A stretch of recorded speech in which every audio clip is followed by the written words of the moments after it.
దీన్ని ఆమోదింప చేయాలి అనే ప్రస్తుతమైతే 3 రోజుల ఆ ప్రత్యేక సమావేశం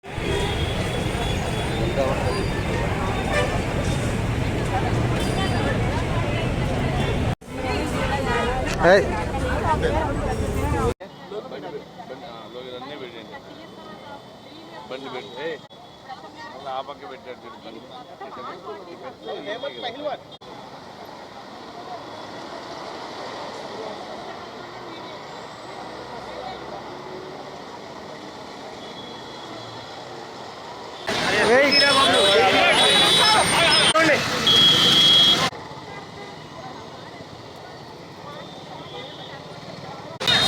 మధ్యలో దొరకండి బాబు మీరు.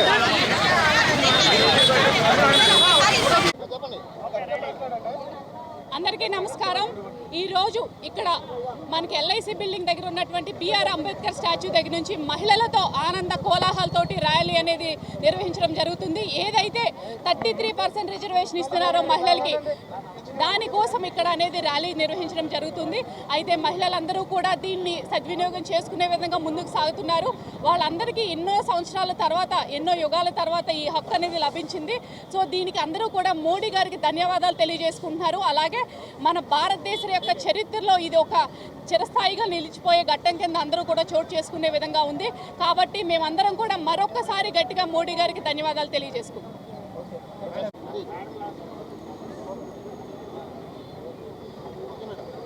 భారతదేశ రాజకీయ చరిత్రలో ఇది ఒక మరవలేని మైలురాయి. ఇది చాలా చారిత్రాత్మకమైనటువంటి సంఘటన. మరి ఏదైతే దశాబ్దాల కాలంగా మహిళలందరూ కూడా రాజకీయంగా అభివృద్ధి చెందాలని ఎదురు చూస్తున్నటువంటి మహిళలందరికీ కూడా ఊతమిస్తూ ఈరోజు ప్రధానమంత్రి నరేంద్ర మోడీ గారు తీసుకున్నటువంటి చారిత్రాత్మక నిర్ణయం మహిళలందరం కూడా చాలా బాగా సెలబ్రేట్ చేసుకుంటూ ఈరోజు బీజేపీ మహిళా మోర్చా ఆధ్వర్యంలో ఇక్కడ ఎల్ఐసి బిల్డింగ్ దగ్గర నుంచి కూటమి నాయకులందరినీ కలుపుని ఒక బైక్ ర్యాలీని ఏర్పాటు చేయడం జరిగింది. మరి ఏదైతే ప్రధానమంత్రి నరేంద్ర మోడీ గారు ఆయన అధికారం చేపట్టినప్పటి నుంచి అనేక రెజల్యూషన్స్ తీసుకుంటూ అందులో భాగంగా ఈరోజు మహిళలకి ఇంత మంచి అవకాశాన్ని కల్పించడానికి ప్రత్యేకంగా సమావేశాలు ఏర్పాటు చేయడం అనేది ఆయనకు మహిళల పట్ల ఉన్నటువంటి చిత్తశుద్ధి ఏంటనే తప్పకు తెలియజేస్తుంది. మరి ఏదైతే అటు లోక్సభలో, ఇటు రాజ్యసభలో, ఇటు అసెంబ్లీలో కూడా మహిళల సంఖ్య పెరిగినట్లయితే మరి అన్ని వర్గాల్లో, అన్ని స్థాయిల్లో ఉన్నటువంటి మహిళలకి అవకాశాలు వచ్చి మహిళలు ఏదైతే ఏ రంగంలో ఉన్నా కూడా ఆ రంగం అభివృద్ధి పదంలో ముందుకు వెళ్ళడానికి సాయశక్తులు వాళ్ళు ప్రయత్నం చేస్తారు. కాబట్టి అవకాశం కల్పించినటువంటి ప్రధానమంత్రి నరేంద్ర మోడీ గారికి పవన్ కళ్యాణ్ గారి తరఫున, జనసేన పార్టీ తరఫున మహిళలందరం కలిసి కృతజ్ఞతలు తెలియజేస్తున్నాం. ఈరోజు చాలా ఆనందకరమైన రోజమ్మా. మనకి మేము స్త్రీలందరూ 30 సంవత్సరాల నుంచి ఎదురు చూస్తున్న ఈ రోజు వచ్చింది దుర్దినం. మాకు ఎంతో ఆనందదాయకంగా ఉంది. చట్టసభల్లోనే కాదు, ఇప్పుడు ప్రతి దుక్కున మేము అందరం విజయం సాధించుకుంటాం. ఇప్పటికే ఆల్రెడీ సాఫ్ట్వేర్ రంగంలో మహిళలు చాలా విస్తృతంగా ఉన్నారు.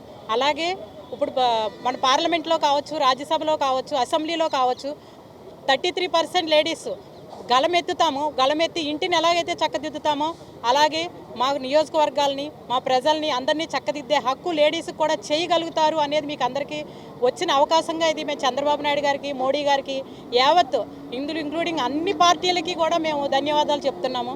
ఇది ఒక విజయం కాదు, ఎన్నో ఏళ్ల నుంచి ఎదురు చూస్తున్న విజయం ఈరోజు కల్పించినందుకు అందరికీ సెల్యూట్ చేస్తున్నామమ్మా. నారీ శక్తి తరఫున సెల్యూట్ చేస్తున్నాం. Thank you very much.